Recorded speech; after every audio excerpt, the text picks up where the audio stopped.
اللہ تعالیٰ کی آرمیز کو اور فورسز کو کون جانتا ہے ہمیں سے؟ وَمَا يَعْلَمُ جُنُودَ رَبِّكَ إِلَّا هُ، اللہ تعالیٰ کی طاقتوں اور اس کے لشکروں کو اس کے علاوہ کوئی نہیں جانتا. یہ بادل، یہ بارش، یہ پانی، یہ بجلی، یہ ہوائیں، سب اللہ کے لشکر ہیں. تو دعا کریں دل سے، اللہ لازمی قبول کریں گے. اسی طرح سے دعا کے آداب کے بارے میں ذکر کر لیتے ہیں ہم، جو ہمارے پاس کچھ ٹائم بچا ہے. آداب دعا میں سے ہے کہ اللہ کے نبی صلی اللہ علیہ وسلم کے پاس ایک شخص آئے، اور ایک جنگ حنین میں ایک شخص تھے ابو عامر رضی اللہ تعالیٰ عنہ، صحابی تھے. ان کو نا ان کے گھٹنے میں بہت زور کا تیر لگا، اور جب ان کا نکالا گیا تھی تو بہت زیادہ بلیڈنگ ہو رہی تھی اور خون روک نہیں پا رہا تھا. تو وہ صحابی پریشان تھے، تو انہوں نے کہا کہ اللہ کے نبی کے پاس جاؤ اور کہو کہ میرے لیے دعا کریں، جن کا نام ابو عامر تھا. تو رسول اللہ صلی اللہ علیہ وسلم کے پاس ایک صحابی ہے، انہوں نے کہا یا رسول اللہ ابو عامر کو بہت تکلیف ہے، اسے خون بند نہیں ہو رہا، آپ دعا کریں. اللہ کے نبی صلی اللہ علیہ وسلم نے وضو کیا اور پھر اس بندے کے لیے دعا مانگی، ابو عامر رضی اللہ تعالیٰ عنہ کے لیے. تو پتہ چلتا ہے کہ وضو کرنا دعا سے پہلے بہتر ہے، آداب میں سے ہے. کوئی انسان وضو کی حالت میں نہیں ہے تبھی دعا مانگ سکتا ہے، اور اس کی دعا انشاءاللہ قبول ہوگی. لیکن اگر وہ ایک ایکسٹرا اس پہ چیری آن ٹاپ ڈالنا چاہتا ہے کہ قبولیت کے مزید چانسز بڑھ جائیں، تو وضو کی حالت میں ہو تو وہ دعا مانگے بہتر ہے. اسی طرح سے رسول اللہ صلی اللہ علیہ وسلم جب بھی جمرات کو مارتے یا دعا استسقاء کے لیے نکلتے اور دعا کرتے تو اپنی قبلے رخ ہو کے اپنی چادر کو پھیلا دیتے. یا جب بھی سعی کرتے صفا سے مروہ اور مروہ صفا، تو پھر جب ایک کمپلیٹ کرتے تو پھر قبلہ کی طرف ہو کے دعا مانگتے. تو قبلہ رخ بھی ہونا یہ بھی دعاؤں کے آداب میں سے ہے. دعا کی شرط نہیں ہے، آپ کہیں بھی بیٹھ کے دعا مانگ سکتے ہیں، لیکن آداب میں سے ہے. ٹھیک ہے، یہ جو کہ آپ کی دعا کی قبولیت کو مزید بڑھا دیتی ہے. اسی طرح سے اللہ کے نبی نے فرمایا کہ تمہارا رب بہت حیا والا ہے. اس کو حیا آتی ہے کہ جب کوئی اس کا غلام، اس کا بندہ ہاتھ اٹھا کے اس سے دعا مانگے اور وہ ہاتھ خالی لٹا دے. تو اللہ تعالیٰ کو حیا آتی ہے کہ اللہ تعالیٰ کسی انسان کے ہاتھ خالی نہیں لٹاتے، وہ بڑی بزرگی اور حیا والے ہیں. امیجن کریں ایک فقیر شخص آپ سے عاجزی سے ہاتھ اٹھا کے مانگ رہا ہے. ہم جو کہ خود فقیر ہیں اور غریب ہیں اور بالکل ناکارے ہیں، نہ ایمان ہے نہ کچھ ہے ہم میں، ہمیں بھی ترس آئے تو اور ہم کچھ نہ کچھ دے دیتے ہیں اسے کہ اس نے ہاتھ پھیلائے میرے سامنے. تو جو مالک الملک اور بادشاہوں کا بادشاہ ہے اور جسے خزانے اتنے کہ اندازے ہی کوئی نہیں، اس سے جب اللہ کوئی انسان ہاتھ اٹھا کے دعا مانگتا ہے تو، اور اللہ کی بھی نے کہا کہ اللہ کو حیا آتی ہے کہ وہ ان ہاتھوں کو خالی لٹا دیں، تو اس لیے وہ خالی نہیں لٹاتے اور اس کو لازمی کچھ نہ کچھ دیتے ہیں. اور اللہ کے نبی صلی اللہ علیہ وسلم اپنے ہاتھوں کو اپنے کندھوں کے برابر اٹھاتے اور اپنے ہاتھوں کی ڈائریکشن تھی وہ اپنے چہرے کی طرف کرتے ہیں. His palm hand used to face his face. ٹھیک ہے، صلی اللہ علیہ وسلم. اسی طرح سے دعا شروع کس طرح کرنی چاہیے؟ توبہ استغفار سے. سب سے پہلے اپنے گناہوں سے توبہ مانگنی چاہیے. آپ سلیمان علیہ السلام کو دیکھ لینا، انہوں نے کیا دعا مانگی؟ رب اغفر لی وہب لی ملکا، کہ اللہ مجھے معاف کر دے اور مجھے ایسی سلطنت دے جیسی تو نے آج تک کسی کو نہیں دی. کیونکہ جیسے ہی انسان نے اپنے گناہوں سے توبہ مانگی، اللہ نے اس کی گناہوں کو معاف کر دیا اور اللہ سے راضی ہو گیا. اب اللہ راضی ہے، اسے جو مرضی منوا لو. اور فوراً سے سلیمان نے کیا دعا کی؟ اللہ مجھے معاف کر دے، رب اغفر لی. اور پھر دعا اللہ کی شان، مطلب سبحان اللہ. دیکھیں ایک شخص ہے، وہ کسی لاکھ پتی سے کچھ مانگتا ہے تو وہ لاکھ میں یا کچھ تھوڑا مانگے گا نا. لیکن ایک شخص جو کہ پریزیڈنٹ کے پاس جائے، جس کے پاس جو بہت رچ بھی ہے، اس کے بزنس بھی ہے، سب کچھ ہے اس کے پاس، تو وہ اسے کہے مجھے میرے ادارے کے لیے 20 روپے چاہیے مجھے،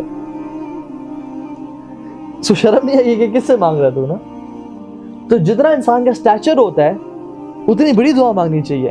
کسی بادشاہ کے پاس آپ جائے کہیں گے مجھے 200 روپے چاہیے تھے، میں آپ کے پاس لے آیا، انسان مناسب نہیں لگتا.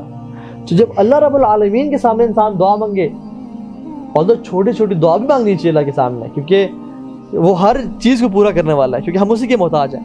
لیکن انسان بڑی سے بڑی دعا مانگے تو اپنے دعا کے جو سینڈز ہیں ان کو بھی ریز کر لیں.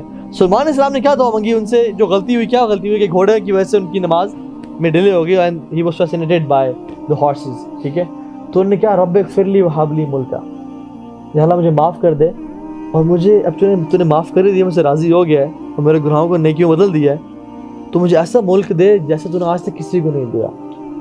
اور اللہ تعالیٰ نے دعا قبول کی اور دیا ان کو ایسا ملک. ٹھیک ہے، تو اسٹارٹ بائی میکنگ استغفار. ٹھیک ہے، اسی طرح سے استغفار سے پہلے اللہ سبحانہ و تعالیٰ پہ حمد و ثنا اللہ تعالیٰ کی تعریف اور نبی کریم صلی اللہ علیہ وسلم پہ درود پڑھنا. ایک صحابی آئے اور انہوں نے آتے ہی ہاتھ اٹھایا اور دعا مانگنا شروع کر دی. یا اللہ مجھے یہ دے, یا اللہ مجھے وہ دے, جیسے ہم لوگ یا اللہ پاس کر دے, یا اللہ یہ پیسے دے دے, یا اللہ رزق دے دے, کوئی حمد و ثنا اور درود. تو اللہ کی نے کہا کہ عجلت, تو نے جلدی کی ہے, تجھے چاہیے تھا کہ اللہ کی تعریف بیان کر, میرے پہ درود پڑھ اور پھر دعا مانگ. علی بن ابی طالب کہتے تھے کہ جو شخص اللہ کے نبی پہ درود نہیں پڑھتا نا دعا سے پہلے, اس کی دعا قبول نہیں ہوتی. So it's very important to praise Allah subhanahu wa ta'ala and to recite and send blessings upon Muhammad sallallahu alaihi wasallam and then make dua. دعا کی قبولیت کی چانسز بہت بڑھ جاتے ہیں جب انسان یہ کام کرتا ہے. اور اللہ کی تعریف, بہت ساری دعائیں ہیں, ابھی ہم آگے ذکر کرتے ہیں, چلے میں بھی نہیں بتاتا آپ کو انشاءاللہ, ٹھیک ہے. لیکن اللہ تعالیٰ کی تعریف بیان کرنا. اسی طرح سے نیور سے کہ یا اللہ اگر آپ چاہیں تو یہ قبول کر لیں. کبھی نہ کہیں یا اللہ مجھے دے دیں, اگر آپ چاہیں تو یہ قبول کر لیں. کبھی ایسا نہ کہیں, کیونکہ حدیث میں آتا ہے اللہ کہ کوئی شخص اللہ تعالیٰ کو مجبور تو کر نہیں سکتا. تو کہہ سکتے کہ اللہ اگر ہم نہ بھی چاہیں تبھی دینا آپ نے. کوئی شخص اللہ کو مجبور نہیں کر سکتا. اللہ تعالیٰ جو چاہتے ہیں خود کرتے ہیں. تو ڈونٹ سے کہ اگر آپ چاہیں تو قبول کر لیں, یا دعا کرتے ہوئے انشاءاللہ نہیں بولنا چاہیے. کبھی کبھی انسان کے منہ سے نکل جاتا ہے انشاءاللہ کہ نہیں بولنا چاہیے اس کو, ٹھیک ہے, کہ اگر آپ چاہیں. دعا کیسے مانگنی چاہیے؟ ادعوا اللہ وانتم موقنون بالاجابہ. دعا اس طرح مانگو کہ تمہیں یقین ہو وہ قبول ہوگی. اللہ کی میں نے خود فرمایا, حدیث ہے کہ دعا تم اس طرح مانگو کہ جس طرح تمہیں سچے دل سے یقین ہو کہ وہ قبول ہونی لازمی ہونی. اور اللہ تعالیٰ خود کہتے ہیں کہ انا عند ظن عبدی بی, میں اپنے بندے کے گمان کے مطابق ہوں جس طرح مجھ سے وہ گمان کرتا ہے. اور ایک اور حدیث میں آتا ہے اللہ غافل دل سے دعا کبھی قبول نہیں کرتے, ٹھیک ہے. تو یہ چیز. اسی طرح سے اللہ کے نبی صلی اللہ علیہ وسلم دعا مانگتے ہوئے ریپیٹیشن کرتے ہیں, کیونکہ وہ کہتے ہیں کہ اس پہ تکرار کرو, ریپیٹڈلی پڑھو, کیونکہ تم اللہ سے دعا مانگ رہے ہو. رسول اللہ صلی اللہ علیہ وسلم جب بھی کوئی سوال کرتے تو ریپیٹڈلی کرتے, 3 دفعہ کرتے. یا جب بھی کوئی اللہ تعالیٰ کی سے کوئی کی حمد و ثنا اور تعریف بیان کرتے اور کچھ مانگنا چاہتے تو اس کو ریپیٹڈلی کرتے, جس کی وجہ سے انسان میں عاجزی اور انکساری بھی بڑھتی ہے اور اللہ تعالیٰ کو بھی یہ چیز پسند ہے, ٹھیک ہے. غافل ہارٹ میں جگہ کے لیے اور یقین سے مانگنی چاہیے. میں نے آپ کو حدیث بتا دی, ادعوا اللہ وانتم موقنون بالاجابہ, کہ تم اس طرح مانگو جس طرح تمہیں یقین ہو. اسی طرح سے رسول صلی اللہ علیہ وسلم اکثر رو کے دعا مانگتے ہیں. رو کے دعا مانگنا بھی اس کی قبولیت بہت بڑھا دیتا ہے. ایک حدیث میں آتا ہے کہ رسول اللہ صلی اللہ علیہ وسلم نا بیٹھے ہوئے تھے اور کچھ صحابہ ان کے پاس اکٹھے ہوئے, اور یہ ان کے آخری دنوں کی بات ہے. تو انہوں نے کہا, صحابہ بیٹھے تو انہوں نے کہا کہ ابراہیم علیہ السلام نے دعا مانگی کہ ربی انہن اضللن کثیر من الناس فمن تبعنی فانہ منی ومن عصانی فانک انت الغفور الرحیم. اپنے لوگوں کے لیے دعا مانگی کہ یا اللہ آپ, یہ جو میری قوم کے لوگ ہیں انہوں نے اکثر لوگوں کو گمراہ کیا کیونکہ یہ دین پہ نہیں آئے. جس نے میری اطاعت کی وہ تو میرے میں سے ہے, لیکن جس نے میری نافرمانی کی تو آپ بڑے غفور رحیم ہیں. انبیاء کا دل دیکھیں آپ, جس نے میری اطاعت کی وہ تو میرے میں سے ہے. ومن عصانی فانک انت الغفور الرحیم, جس نے مجھے نہیں مانا نا آپ تو بڑے غفور رحیم ہیں. اور پھر کہا لگی نے کہ عیسیٰ علیہ السلام نے دعا مانگی اللہ تعالیٰ سے کہ ان تعذبهم فانهم عبادک وان تغفر لهم فانک انت العزیز الحکیم. اگر یا اللہ آپ ان کو عذاب دینا چاہیں تو یہ آپ کے بندے ہیں, لیکن اگر آپ معاف کرنا چاہیں تو آپ ہر چیز پر قادر ہیں, بڑی حکمت والے ہیں. اور کہتے ہیں کہ اور میرے لیے تو اللہ کی میرے ہاتھ اٹھایا اور کہا کہ یا ربی امتی امتی, یا ربی امتی امتی, اور وہ رونے شروع ہو گئے.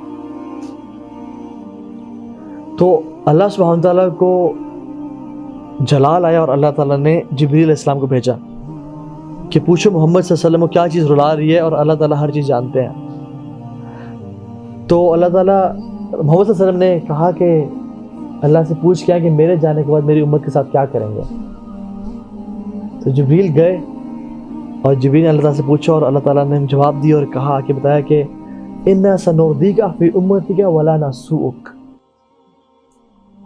ہم آپ کو آپ کی امت کے حوالے سے راضی کر دیں گے اور ان کو کبھی بھولیں گے نہیں. اور اللہ کے نبی رو رہے تھے حالت میں. اب یہ اس سے 2 چیزیں ہمیں سمجھ آتی ہیں سبحان اللہ. ایک تو رونا دعا میں عاجزی انکساری اختیار کرنا, اور دوسری بات اللہ کے نبی صلی اللہ علیہ وسلم کی ہمارے لیے دعا. واللہ اگر ہم ساری زندگی بھی سجدے میں گزار دیں کہ ہم اللہ کے نبی کی امت میں سے ہیں اور انہوں نے جو ہمارے لیے دعائیں کی ہم شکر ادا نہیں کر سکتے. تو کبھی کبھی نا 2 نفل پڑھیں شکرانے کے کہ الحمدللہ ہم امت محمدیہ میں سے.